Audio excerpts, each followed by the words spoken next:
You're going to come across pretty special cases when you do last two centers on a 4x4, and here's one of them. It's where there's already bars placed and we just want to insert them. So it's important that we know that this is red, green, and this has to be orange. Why? Because red is here and opposite of red has to be orange. So what I'm going to do is to make this orange, instead of moving it up to insert it, instead I'm going to insert it down, do an F2, move this back up, and that will solve the two centers. You can also come across a case like this where you have sort of like diagonal patterns. And so what you want to do is, using any side you can face it any way, is you're going to perform that same algorithm again, lowercase r, u, lowercase r prime. And what that did is that it's converted it now into the diamond case, or the single dot case. You want to make sure that you do the same thing as before. You move it so that they're like this.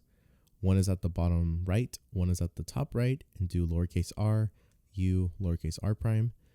That creates bars, so now we can insert it like we did before.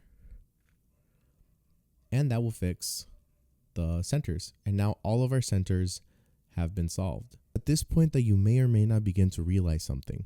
We are slowly converting this 4x4 into a big 3x3. We've created the centers, and now we're going to be doing edge pairing so that these two become a single edge, and it becomes a 1, 2, 3 by 1, 2, 3.